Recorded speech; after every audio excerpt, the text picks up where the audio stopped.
think with my upbringing, I got through into a lot of things, so I grew up pretty quickly. Today, I'm joined by the fabulous Bianca Gascoigne. Hey, hey, hey. Well, you're best known for reality TV, aren't you? Yes. At school, I got massively bullied for my second name. They could write the most horrific, vile things about my family. Your dad was a really famous footballer. Yeah, I was 18. Really? I was so scared because it's like the first time of coming into the industry in my own light. You've got a good track record, actually, haven't you? Winning Love Island and Yeah. Dancing with the Stars. When I was pregnant, I had a really bad antenatal depression. I felt awful. You're an alien in your own body. Like, I wasn't in a good place anyway. The best thing to do is see people and talk to people. Soon as she got put on my chest, I kid you not, it all went away. You know, I just wanted to realise that if you put your mind to something, you can achieve it. Hi, I'm Dr. Jane Leonard. I'm a GP and cosmetic doctor, and this is my podcast, The Confidence Clinic. Every week, I'm going to be sitting down with different guests to talk about their life stories. We're going to be talking about how they got to where they got, the challenges they faced along the way, and how their confidence has evolved along their journeys. Hi guys, welcome back to The Confidence Clinic. Today I'm joined by the fabulous Bianca Gascoigne. Hey, hey, hey. So Bianca is probably, well, you're best known for reality TV, aren't you? Yes. Your career kicked off 17 years ago. Mm-hmm. So we've got a lot to cover. But I think it's a good starting point. I kind of do this with everyone to rewind to when you were little, to what you were like growing up, and I suppose bringing in confidence and stuff like that. How was your childhood? Yeah, well, me growing up, I wanted to be a boy. Really? I was so obsessed with football, and you know, I was like the captain of my team. Were you? Yeah, I took it really seriously, and I never thought, like, probably if I thought about myself growing up, I wouldn't be like with the hair, with the eyelashes, with the nails, because I only went around in a football kit. Really? So loving it as a football fan and playing it? Yeah, I absolutely loved it, and I really wanted to take it seriously, but I think further down the line in my life, like, partying got in the way. Yeah. So like then boys and partying, so then training and everything, it went out the window. I suppose at the time I'm thinking your dad was a really famous footballer. Yeah. So was that his influence? I guess so. I guess it probably was, you know, like naturally kind of formed that way, and I'm just a bit of a tomboy. Like, I've just always been a bit boyish. I've always been one of the lads, I would say. So have I think. Yeah, I think that's why when we met, we bonded so well. I was like, yeah, as much as we like, you know, like we try and look, me try and look pretty. Well, You always too. look stunning. Yeah, it's funny, isn't it? It's like, as soon as someone says, I used to be a tomboy, you're like, all right, No, I you're one was of my well. own. Yeah, definitely. It is funny actually, because I think when you're younger, I was always more comfortable being like, well, I say in trackies. Am I always in trackies now? It's only now, like, I turn up in a trackie. This I've is got what exactly the same kind of outfit on, just a little bit different. But I think when you look back, like, how do we evolve and change? It often is like what you have to do to fit the role you end up doing, right? Yeah, so everyone, like at my primary school especially, because that's when I was really like in my tomboy era, they're like, God, like, look at you now. You just looks like, never Yeah. expect to like have a like little bit of a glamour thing going on, but it's just formed that way. I don't know why. So thinking back to then, so if you started your career in the TV world like 17 years ago, how old were you then? I was 18. Really? I was so scared because it's like the first time of coming into the industry in my own light. And like, where at school, I got massively bullied for my second name. And I think people must have thought I thought differently of myself. Like, I thought I was something, which I never did. Like, I was confident in my personality as such, but, you know, that, you know, it didn't fall into, oh, I think I'm different to everyone else. Yeah. Well, that's a good point, actually. 'Cause I think with people that are famous or they've got like a famous relative, you don't really think actually the impact actually on day-to-day life. Like, you still got to go to school, you still got to do the exams like everybody else. Yeah. And just because your dad is at that time, like Gaza was like the main footballer. And there was like press, like, that doesn't really happen that much anymore, but there was like press outside our house all the time as well. Right. So that was, and I think what's difficult is people have a massively preconceived idea about your family life. Like with my mum, you know, oh my God, I said that you remind me of my mum. That was such a good compliment. compliment. Honestly, she's the most amazing human being, and so are you. And the thing is, obviously, she got blamed for a lot of like his, you know, his actions. So, you know, I was always like defending our side as such, like when you know, it was really, really troubled at some points. But, you know, if we didn't go through the things that we went through, we certainly wouldn't be the independent, strong women that we are now. So at that age, so even really, I suppose before starting your career, you had all that going on in the background. It's mad actually how all that sort of attention and negative attention, often it must have been, on like invasion of your privacy and everything. Yeah. But you were still able to manage that and go into it yourself. I think I kind of wanted to show, like, where I was always defending myself, I was like, I am a nice person. And like, I wanted to like do Love Island because it's actually a show that I really loved at that time. But it was also a chance for people to see me for just me. Yeah. Like, I'm always going to get referred to as being like my dad's daughter. Yeah. You know, I'm never going to shift that. But then, like you said, 17 years, hopefully that's like shown that I have a little bit about me as well. Exactly. And that's one of the points of doing this, to actually unravel it a bit and show there are more layers here than just having a famous dad, for sure. So, Love Island. So, let's just think back to that. So, I remember actually when the first Celebrity Love Island came out. And that was like, who was in that? Like Lee Sharp, Rebecca Lou. Were you in that one? No, that was the first one. Had Paul Denan, but a lot of the first contestants came into the second series. Right. Which, you know, like the new series is actually getting filmed in Fiji, which like it actually brings back a lot of memories because that's where we filmed it. Oh, right. Was it? Yeah. And like I think like people that done Love Island them days, that we were up in like the airport walls and stuff. Really? I don't think that's the case now. But yeah, that was kind of like, someone was like, oh, I just saw your picture up in the airport, the Virginia airport. I was like, okay, that's kind of weird, but amazing. So that was the first thing that you did? Yeah, and I was so scared. I was going to say, really like... scared. I was, because obviously where I'd had like so much bullying at school, I was just like, oh, I just hope people like me for me. And also, like, I was like, editing. Are they going to edit me in the right way? Like, you know, like, there's so many things and there's a lot of time to think on that show. And I'm an overthinker. Like, I think about everything. So I'm just like, oh my God, like I said that, but then what if they cut that bit out? Like, you know, like your brain's always, but then it turned out for the best. I ended up winning it. So that was like, did you? I didn't know that. Yeah. So that was like, who were you with? Was it Callum? Yeah. But we wasn't like together on it. And like everyone always thinks, like, there's always a big thing in the press, like, oh, you know, Bianca was with Callum, we were in a relationship. We never was. Like, we're actually like, we have a mutual like respect for each other because of our dads and everything, and we've been through similar things. But it's just so funny that they're like, oh yeah, they used to be in a relationship, but we never did really have one, you know? Like, I Love Island together. Yeah, and ended up winning it together. So how did you like going into that at that age? So like it's this 18 is really young, and in the sense that you're still like, we haven't even really started exploring who you are and all of that. And then how did you like manage the obvious worries and stress of going into that? I think with my upbringing, I got through into a lot of things. So I grew up pretty quickly. Like, I was quite wise. So as much as I was, you know, very young, I was quite an old soul in that sense. So I was confident with who I am. I just was just worried about how I was gonna like, you know, come across or edit it or in that way. And then I just didn't want people to think, oh, she's just doing that because of her dad. When really it's like, God, if you was an 18-year-old girl and you liked the show and you got offered the show, you're gonna go do it. Exactly. Like, it's I was life-changing. buzzing Every about single person it. who's been on it. As much as I was scared, I was super buzzing about it. I think it is a really, really brave thing to do. I've got a couple of friends who've been in on it over the years, and I think it's like, it is life-changing, isn't it? And you were at the start of it, though. This is the thing. This is what I was going to say. So obviously, like, you know, when I did it, there was no social media. So you're not going to get trolled and everything like that. So people that do it now, I feel for, because you're opening up floodgates for like that negativity, because unfortunately there are a lot of negative people in the world, people that are unhappy, that are going to give you a hard time for, you know, just silly things, which you don't deserve to be,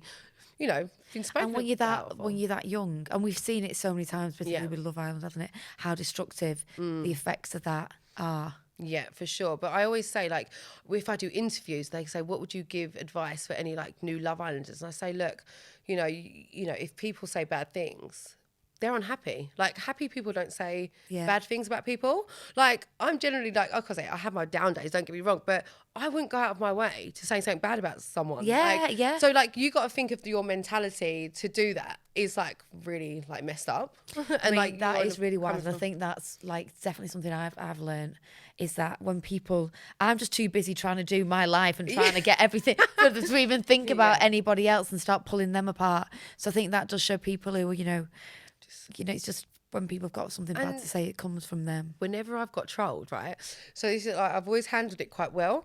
I would just message them and I go, oh, thank you so. They could write the most horrific, vile things about my family, and I'm like, oh, thank you so much. I really hope you're having a nice day too. And then they're like, oh my God, you're amazing. I've always loved you. And I'm like, what? It's like done a 360. It's just bizarre. Like, it is the weirdest thing. Do you get that a lot? No, do you know what? I used to have it back in the day, and I'll touch wood. I actually don't get trolled that much. Like recently, it's been like more on the mum vibe. So like, you know, people have an opinion on like my long hair being a mum. Like it's just, yeah. So like the other, I had short hair in my pregnancy and then I got my long hair back. I was like, yeah, I'm back in the game. Because you know me as having long hair. And it was like, no, that's not on. Your baby's fingers are going to get trapped up in that hair. And I was just like, I don't have my hair down all the time. I'm at home. It's scrunched up in a bun. I look like an absolute mess. And it's like nowhere near my baby. And it's funny. And then, oh God, right. So God forbid, I don't get to wash my hair for like weeks sometimes, you know, because that's the benefit of having blonde hair. Yeah. I think the more bleach you've got, the less you need to wash it. Right. Well, it's a procedure. So I went, oh my God, I put on my story. I was like, oh my God, guys, I got up at 6:30 a.m. and washed my hair whilst the baby was asleep. What an achievement. They went, I can't believe you're spending that time doing your hair. You should be with your baby. Unfollowed. I was like, are you winding me up? Like, I've just said, I've got up before the baby, done my hair, and I was like buzzing about it because I'm saying I don't wash my hair that often because I don't have the time. And it's just like pointless comments, isn't it? Yeah. That can cause harm. Like it's good, like you say, that you're really robust to it and wise. Yeah, I've got to fix it over the years. But still, it does annoy me. I'm like, because like, it's weird. Like comments about me is different, but like me being a mum. And like, because like as a mum, you question yourself every day. Am I being a good mum? Which I think is also a good sign of being a good mum because you want to do your best. Yeah. So when someone says that, they are like, oh my God, like this, you know, it does affect you. And it's your first baby as well, isn't it? Yeah. So. And I was just like, but have you just read that whole situation wrong? Because what I was kind of saying is like, I never do this. Yeah. But she was asleep, so I've done it. It's just weird. Yeah, it's a no-win situation, isn't it? I think it's a good time actually to talk about your pregnancy. Yeah. So your first baby, little Blake Sunshine, she's 7 months now. Oh my God, yeah. Love her. How are you finding being a mum? Yeah, I absolutely love it. Don't get me wrong, it's a roller coaster. Like when I first had her, I was just like, obviously, I'm still so in love. I'm so in love. And she kind of just didn't really do much. But now she's like in a teething stage. Like everything's a bit of an issue. Like when I'm getting her changed, she's like crying and she's just crawling around everywhere. So it's just like, she's crawling. And she like notices different. So if I'm out the room, she's like, doesn't like it. So it's very like demanding, but it's, you know, it's the hardest job in the world, I'd say, but it's the best job in the world. It's the most rewarding thing. And like sometimes you're just like, I don't get a minute to myself. Like you actually feel like that. And it's all right. Like I say this, but it's like all right for the guys because the guys, they can still get up, they can have their shower, they can go to it, they can have that kind of downtime. But it is a lot. It's a lot. Yeah. It's hard. Motherhood is hard. How have you managed, like, it's always that key thing, like when you work for yourself or, you know, whatever the situation is, I suppose, whether you do or not, but like balancing, getting back into normal life with a young baby. Yeah, it's tough because you have mum guilt. The mum guilt is hard. Like, you know, even today coming here to do this, I've been so excited about it. And it's just like, I've had to like get her ready. And then before I left the house, it was a punami and I'm like worried about time. And, you know, it's just like every little thing. And then driving in the car up to London, she's crying and I'm losing my voice because I'm singing. The only thing that's going to soothe her is me singing. Like really? I don't know why, but anyway.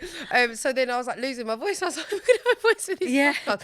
And then like obviously my boyfriend just come and got her before I come here. And then I was like, okay, bye baby. Like all that time I was like, oh my God, I can't do anything for myself. Like, because I wanted to like center my gravity before coming here and, you know, having a good chat. And it's just like you're wrapped up in it. And at that age, and actually I suppose as she gets older now, like you say, teething, moving around more, becoming more her own personality. Yeah, it's just, but it is the best rewarding thing ever.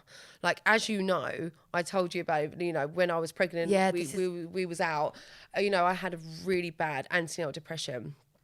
It's so good you speak about this because I think at the time, like everybody's aware of baby blues, then postnatal depression, and the things that are really common. Even us as GPs, when we see new mums do our baby checks and stuff like that, it's the first thing that we kind of focus on, like how are you coping, how's your mental health essentially.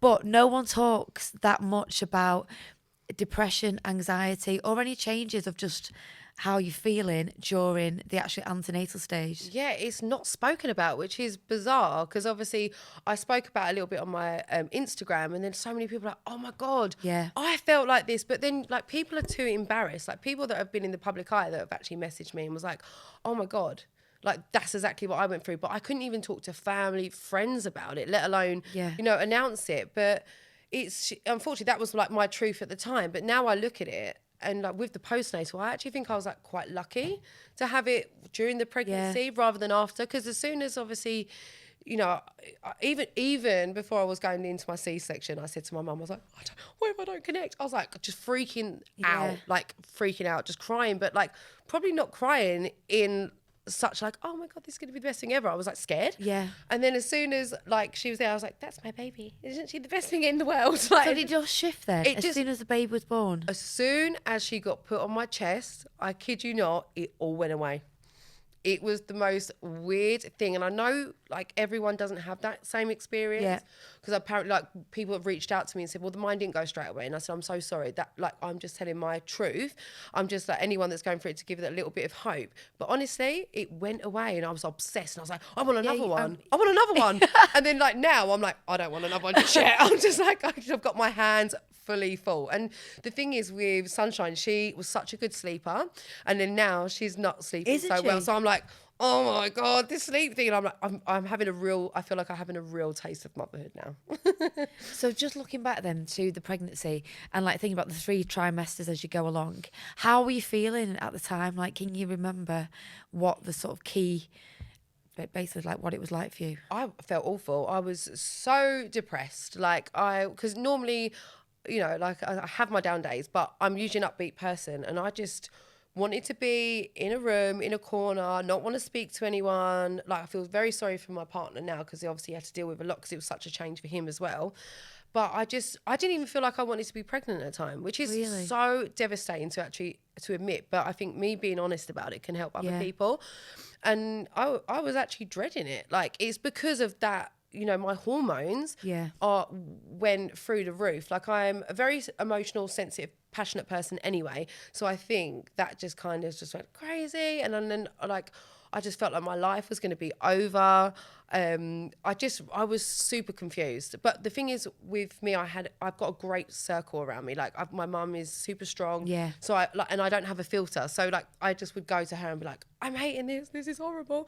And then, but I know some people would keep it in. So I think it would be a lot worse. So like my advice for anyone that's going through it would be to speak to anyone because, like it's such a big thing. Because I would just voice it to them. And then like my best friend Squirrel, who she's got 3 children. She was like, babe, don't you worry. It's all going to change. And I was like, no. And then she gave me the hope. And then she was like, we're going to laugh about this one day.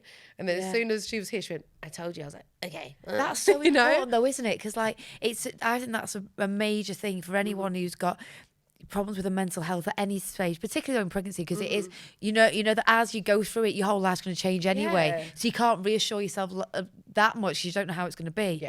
But the minute that you open up and start talking to somebody, everybody, whether it's being face to face with your mates or on Instagram, everyone's like, oh my God, I went through that. I feel like that. How was that for you? How did you deal with it?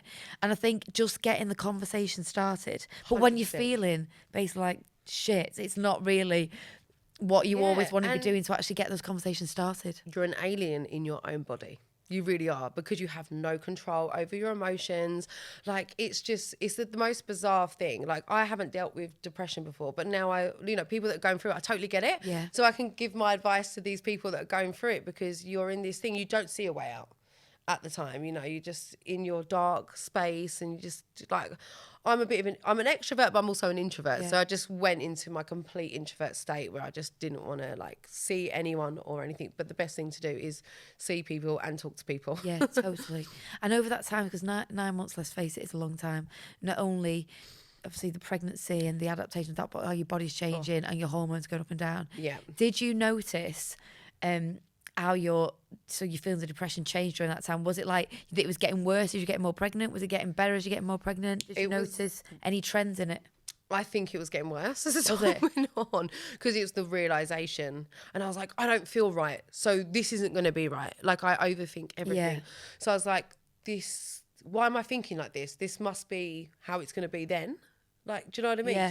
Because as well, where it's supposed to be, you know, sold as like such a happy time, it's the best time ever. And I feel terrible because I felt pregnant quite quickly. And I know that there's women out there that really struggle. Yeah. So I feel always when I have these conversations in the back of my mind, I'm like, but you know, like I feel terrible for the people that can't get pregnant. Yeah. And then there's me moaning about pregnancy. So I feel like playing devil's advocate with But myself. depression is real. Like that is the thing that I think that's still where I still see it in GP practice now, that like people feel guilty or it's a sign of weakness having the symptoms of depression. It's like, no, it is an illness by definition. The symptoms that you are having Definitely are reflective of the condition. So, you know, you're feeling constant low mood, not wanting to get out of bed, not enjoying the things that you used to do, having this real overwhelming feeling of hopelessness isn't a choice. Yeah. And I think a lot of people are like, right, I just need to get on with it, or I just need to change this or do something. And I think, like you say, to the important point you made is like realising it's not your fault and it's part of the situation. You're an alien in your own body. Like, I promise you, that is how it feels. It's crazy.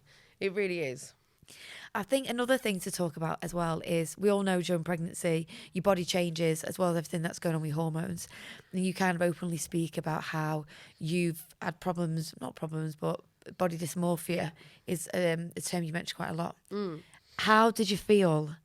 Like, it's a natural thing for anyone. I've never been pregnant, but I think, and I'm somebody that I don't want to say I've got that, but I think as I've got older, I've been more aware of like, it's not as easy to get things back as it used to be. Definitely. And I think most women do have a little sense of body dysmorphia. Like, we all pick on it and it's terrible. Like, why do we do that to ourselves? Like, seriously, because I can take, like, you're absolutely stunning, but then you're going to be thinking, no, I'm not happy about that. It's just crazy, isn't it? It really is. But for me, I'm also now still trying to work off my baby weight. Like, for me, it all kind of went on my back and my arms. And like, I've been training recently to try and get it off. That's the hardest bit I've got. Yeah, for sure. But like, and if you don't keep up the training, it just gets even worse. Yeah, like I'm all or nothing. I'm either like training or like just go by. So it's like, you know, it's like this trying to find the happy medium of both. It's kind of a struggle. Consistency, isn't it? But my body changing really, like, I wasn't in a good place anyway. Like, I was down, like the worst I've ever felt. And then also like where I've dealt with body dysmorphia from a young age, like going back to Love Island, I put on a lot of weight in there. And did you? This girl called Alicia Duval, she sent me this video message so kindly, and said that basically I was one cupcake away from obesity. So yeah, and then my God. yeah, so that's kind of stayed with me for many years. So you mean comments like that? Yeah, like, are really not only get under your skin, but you carry them with you. because you feel like that anyway. Like, if you're already feeling bad about your body and someone's saying that, then that's confirming how you feel. And also, like, back in the day, Heat magazine used to be like very on, you know, like, I think there's this page of me, it was like, oh, my weight gains, and because I'm a yo-yoer, like, I do put on weight and I do lose weight, like, because like I said, I'm all or nothing. So it was like stages of my weight. So like, where I always feel like I'm getting judged on my weight. I remember that in Heat magazine. Oh yeah, like, how did they get away with that? And what else did they used to do? They used to just shame people, didn't they? Yeah, exactly. But it's just, is that even still going? I don't think they can do it. I don't think. I mean, surely not. Yeah, it's just like little things like that. Just like put little seeds. If you're already feeling that way, you're just like growing the seed. And also on Love Island, let's say you're constantly you're somewhere hot, so you're in a bikini all the time. You've got nothing to do. Yeah, there wasn't what anything do you do? to do. Like, and that's you bought like, I mean, yeah, that's the thing. I was just sitting there, just eating. There's nothing else to do. Yeah, of course. It was 8 weeks. That's enough. I can look at food and put weight on. So for me, I was just sitting there. Not because before I went in there, I was actually quite probably like not anorexic but I was like training 3 times a day, watching what I was eating, like being obsessive because I come out of a bad relationship. So that was my control in life. And then Love Island came and I was like, put the weight on. And it was just like flipped in between. How did you feel about that? This is a random thing because years ago, I got asked to go on Love Island. I don't think they realised. Yeah, but I don't think they realised that I was like, I'll be like 15 or 20 years older than the people on it. But one thing that came into my head when I was kind of considering it was, I was like, how the hell am I going to go on there and be in a bikini all the time? Yeah. And even like, I'm somebody now, if like I go on holiday, like years ago, I'd be like trying to be dead skinny. I'm like, this is who I am now. Yeah. Look, I do my training, I do the thing. I could be thinner, I could be whatever. I'm all right with it. But it's a very different frame of mind to being on the telly every day in a bikini.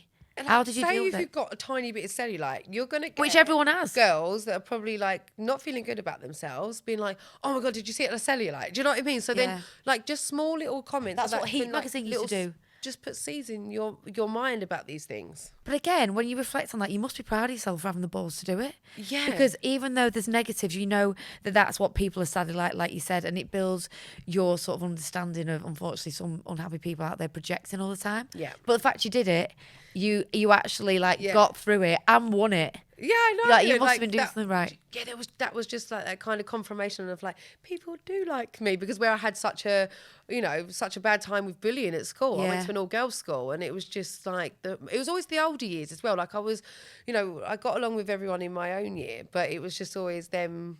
Like I said, I think I thought differently of myself, which I didn't. I've never rated myself in any type of form. Like I said, I give myself a massive hard time, like most women do. But it's funny, isn't it? 'Cause I think you'd think people would either at school really like suck up to you. It'd be like, you're the person to know. I think if I went to a mixed school, because Yeah, that was of the course, thing, yeah, right? you would- I was like, do boys actually like me for me, or do they just want to come home and meet my dad? Yeah, yeah, exactly. Yeah, so there was a lot of that. No, I can imagine actually, particularly at the time, how famous your dad was. So now when you look back at that, and we talk about confidence and things, what I think actually going back to the mental health side of things, how did you cope during that time? Because I think it's important to say, like, normally when people are suffering with anxiety and depression, people go and see the doctor. There's lots of things we can give you in terms of medication, talking therapies, different things. But you're in a situation where medication is limited anyway because you've got a baby on board, so you've got to think about those things. And also just that there's a whole hormonal driver to it. So the normal strategies that we put in place might not be suitable for you. No. So what things did you do to help get through it? I just spoke. I just spoke my truth at that time, which I know that is very difficult for some people, because they're like, I shouldn't be feeling like this. This is not normal. I'm embarrassed. It's like an embarrassed thing.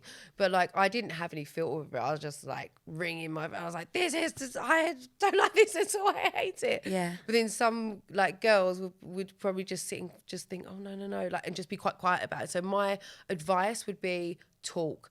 But then, now, hopefully, more people that speak about it, it's going to be more knowledgeable, because postnatal, you know about that. That's a common thing.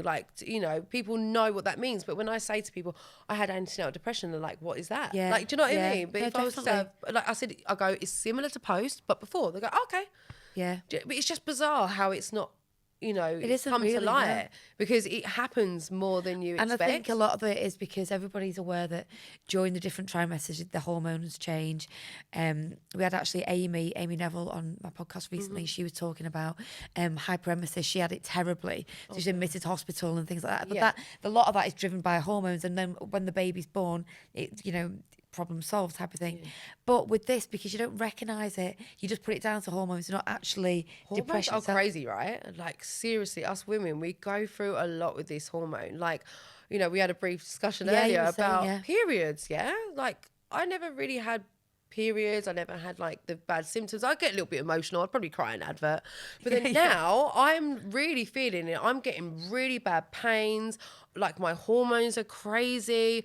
And it's weird. Why after you've had a baby does that you get taken back to your when you had your first period? It's weird. And you were saying you still feel not 100% yourself yet. No, yeah, but there's definitely hormones running through my body still. I can tell, I'm just not quite myself. Sounds mad, but I had a psychic reading yesterday, and she said to me, she said straight away, she went, oh, you've got hormones bubbling through your body. She didn't know I had a baby. It's totally someone completely random. And I was just like, okay, yeah, that makes a lot of sense, because recently I've done a show that was quite physically and mentally challenging. And I thought years ago, if I did it, that I wouldn't find it that difficult. But I really did find it hard.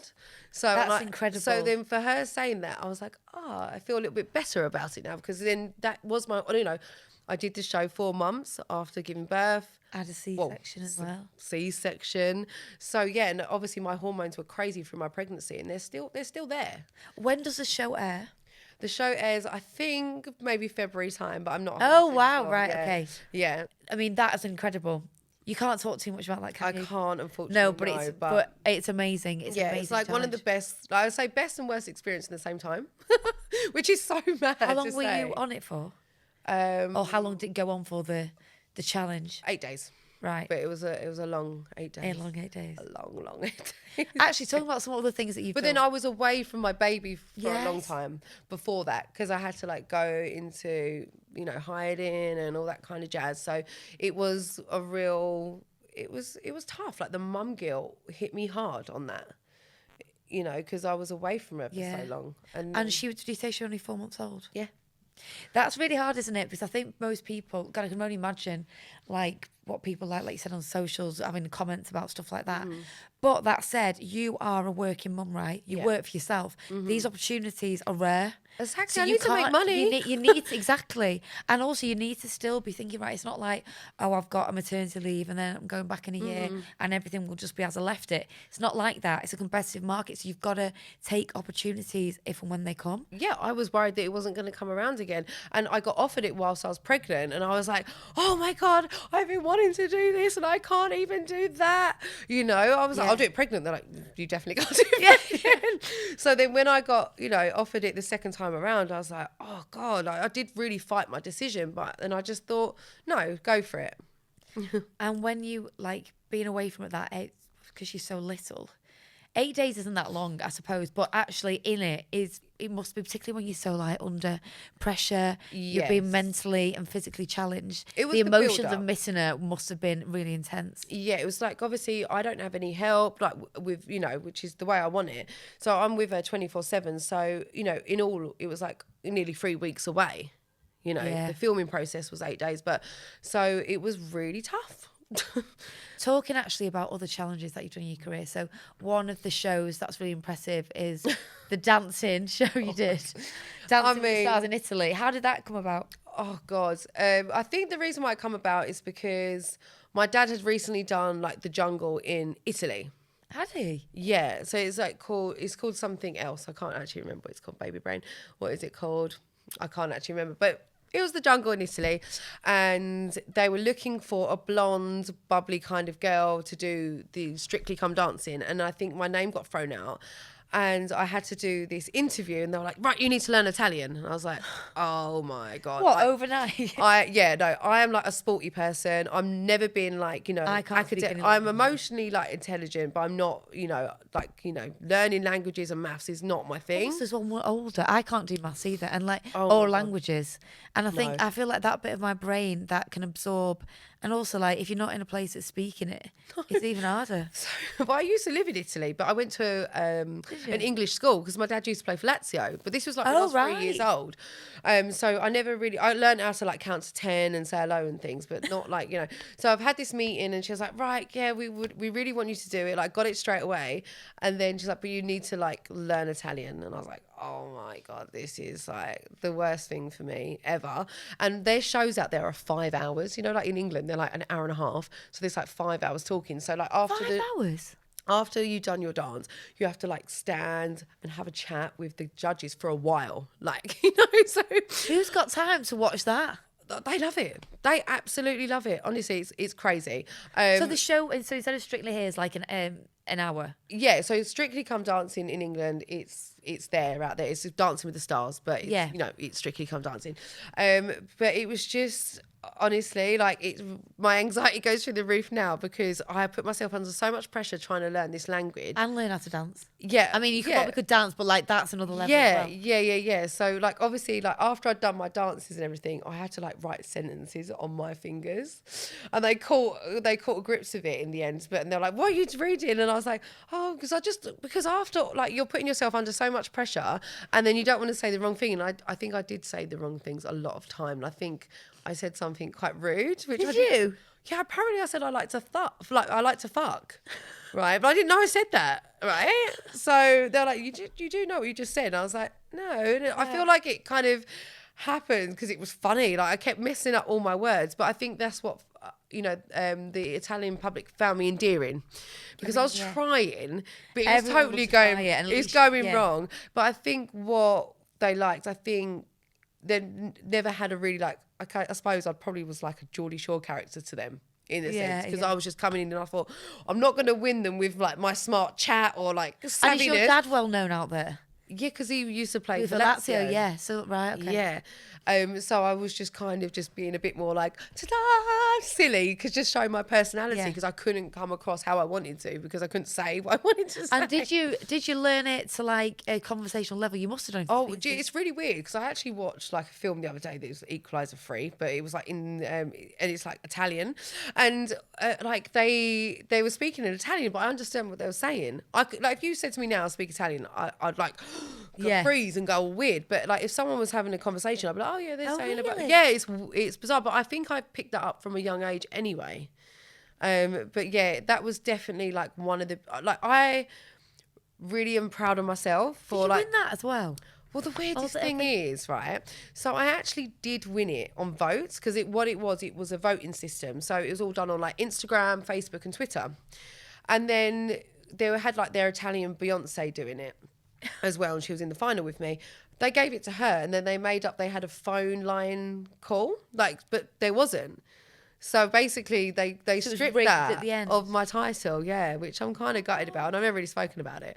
But I think now I'm like, no, actually, that was the truth. Like, and all of the the Italian people were like had my back, and they're like, that's not real, because there was no phone line. It was all done. So they had my back. So I felt really nice, considering they accepted me, like, for not really being able to speak their language, but at least very well tried at all, and got involved. Yeah, exactly. I gave it my best shot, and I think like that's something that I'll show Sunshine later down the line of like, God, look at mummy, like going to Italy, pretty much winning a show out there. Like, I want to take her to Rome and take her around, because it's stunning. Like, the country is like amazing. I'll be like, yeah, mummy won a show, yeah. You've got a good track record, actually, haven't you? Winning Love Island and Dancing with the Stars. I've done lots of different shows, but yeah, they're definitely the most proudest ones.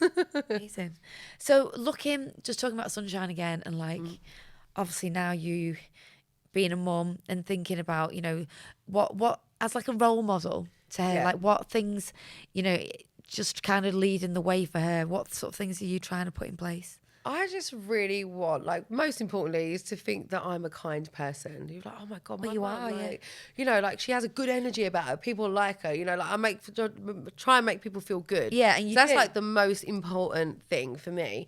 But then it's just like, do you know what? She had the balls. She had grit. Yeah. She, like with the Italian thing, not being able to speak Italian and going out and doing like their biggest show, like out there and, doing well in it. Yeah. It's like, wow, like I'm impressed with that. And then obviously the recent show that I've done, which was like, challenging mentally and physically, I just wanted to realise that if you put your mind to something, you can achieve it. Yeah, or you can do well in it. Like, it's choices in life, and as long as you're happy with your choices, then it's all you can do. So what is your biggest sort of achievement when you think about your career?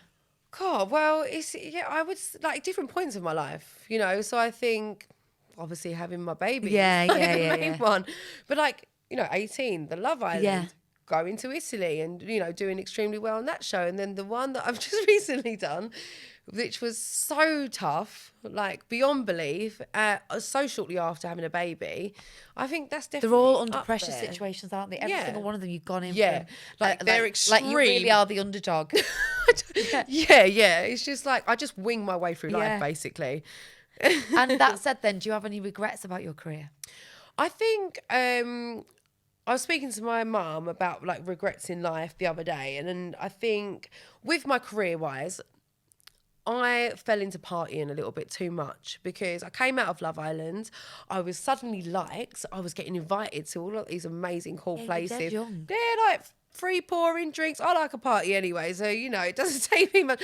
And I think I fell under that party girl image, which my mum was like, you could have done presenting from a young age and all this kind of thing. So I was like just talking about life experiences. So I would say probably, if I could have a word with myself, it's just like, rein it in a little bit. Don't get too excited. But I was just a normal 18-year-old. Of course. That's really honest of you to say that. But I do think that, because you are so young, normal 18-year-olds are doing that. But they don't have all this availability of, right, come here. Press following you everywhere, catching you falling like that. Really, does that happen? Yeah, I mean, because it happens to the best of us. Yeah, well, this still happens. No. But the thing is, it's like where my dad had a drink problem. It was like she's fallen into the same footsteps, you know? So I was like, kind of like, I'm not feeling sorry for myself. I'm not a victim in that at all. But I definitely was like, they were focusing on me a lot more. But I think if I could give words to myself, it would just be like, you know, like I think I was chasing to be liked. So it's like being out and like being popular, woo, you know, but really it wasn't substantial to me. Like, you know, emotionally it was like. But it would take a lot though for you when you're getting presented with those things. And let's face it, sometimes being out about in those opportunities bring other opportunities. You never know who you're going to meet. So sometimes it's like, I think, you know, it really can be challenging to know which way to go with it. And I was just like living my life, living my best life. A bit too much. I don't blame you. I mean, I'm sure I would have done the same thing. Yeah. It's just being documented. That's a good point though about your dad. Like how, I mean, Paul Gascoigne was known, like, even when I was growing up, as like the man of football, basically, wasn't he? But then sort of sadly, then as his football career's ended, and then he's known basically for having an alcohol problem and everything. It's been so well publicised. How did you deal with that? So at the end of the day, even the things that, you know, he's done wrong, and I know your relationship isn't the best with him now, like, you know, it is an illness. And some of these things. So like, how do you deal with all of that? Well, when I was younger, obviously, I just wanted my dad to love me. And I was like, oh, if he loved me, he would be able to stop. Because as a young child, you don't realise that it is an illness. You know, he's fighting his demons. And I was just like, aren't we enough? Like, you just... Like, and then I also felt responsible in a way, which was weird. Really? Yeah, there was things that went on at home that I couldn't control. So I felt, because I couldn't control them, it was my fault, which is bizarre. Because obviously it isn't in my control being such a young child, you know, and it is a shame because all we want for him is, you know, to be better. And like, that's the thing, if he like, you know, wasn't fighting these demons all the time, he'd be around us so much more. Like, we have a good relationship, like we have a banter relationship, we have like, you know, when we're together we just wind each other up and we have fun, you know, that's how we roll and that's how we are. But it's, you know, it is a shame. It is an illness, and we just want him to be okay, and we love him so much. It's so hard, I think, when you're in those situations anyway. Not to mention when it's just splashed all over all the headlines, always from a negative angle. Yeah, it just must be like dealing with that, and also anticipating the worry of what's coming next. With obviously my childhood as well, like obviously having to defend, you know, my family a lot. Where my mum used to get a lot of the blame, you know, everyone's like, oh my God, it's amazing, you've got Gazza as your dad. And I was like, yeah, it is amazing.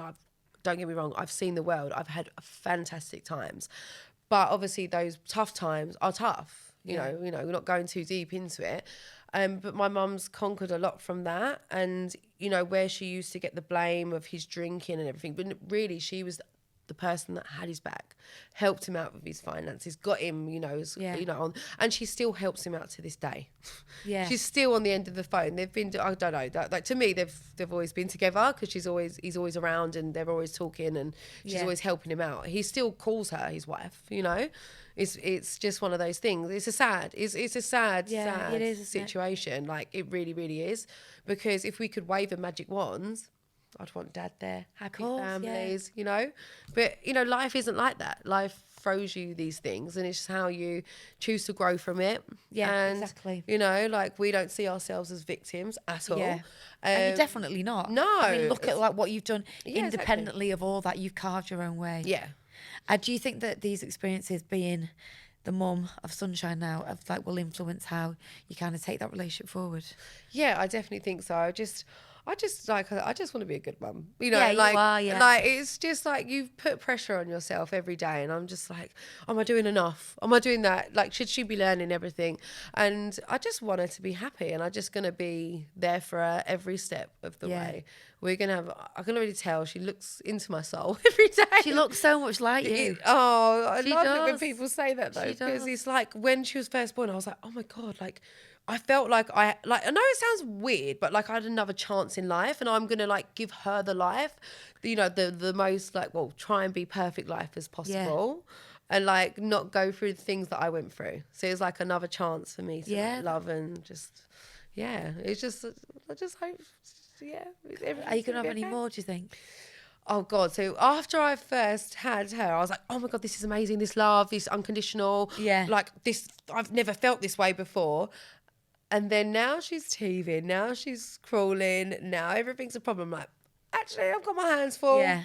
But look, I think I would love to have a boy. Like, I actually wanted a boy. Really? Yeah, I was like gutted that I was having a girl, and now I couldn't see myself as being a boy mum. Really? I was like, I can't, because I didn't feel like, as much as like, the hair and all that stuff, being girly, I don't feel like I'm a girly person. Yeah, 'cause you're a So I was tomboy, like, so- yeah, like I just wanted a boy. And even like on my baby reveal, I was like, oh, I knew it'd be a girl. Like, Yeah. you know what I mean? And then, but like now I'm like, oh my God, like she's gangster. Like she Yeah, actually yeah. is. Like she's so cool. Like already, she's already got like her personality going on. And I'm just like, now I'd be scared about being a boy mum, which is weird. It's like I'm sure you take it in your stride like everything else. And just kind of to wrap things up then, so what's next for you? Obviously the big show in February that we can't say any more about. So Yeah. amazing. You're DJing a lot. That's what you do Yes. day to day now. Yes. What are the next things coming up? Well, I've got something health-wise coming up, Oh, like really? a product, which I'm actually doing with my best friend Squirrel. Oh, really? So yeah, that's coming up, and that'll be really exciting. So like, obviously she's creative, I'm creative, so we can really like see that blossom and do really well. How did that come about? Oh God, it came about because it's just like, I don't know if it's interesting. No, it is. But obviously she's into marketing, and we realised that we can make this fabulous product on our own. Right. She's got the marketing side locked down. I've got the like public persona side locked down. And like, together we are a powerful duo. So we're just going to release that to the world. And when's that going to happen? That'll be happening in February. Right, alongside. yeah, why right. not? Yeah. Yeah. Got you. And as a final thing, so always wrapping things up, coming back to the Confidence Clinic theme. When times are bad, so when we look back, like pregnancy, struggling with body dysmorphia, the ups and downs of not really your career, but coping with your dad's illness, things like that.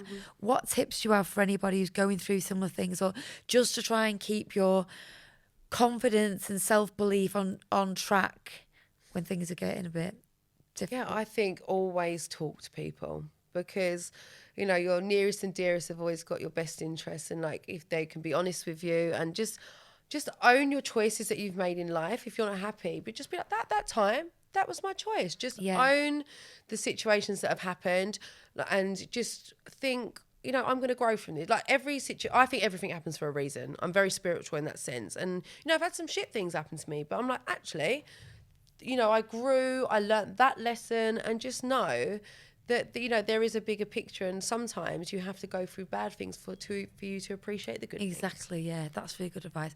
And I think as well, like, that's a good point what you said about at the time you did what you thought was right, even though your choice might be different now, but that's because you've got the benefit of experience and learning something new, or having the ability to make a different choice. And I think that's the thing, just to go easy on yourself in those situations, for sure. Life is tough.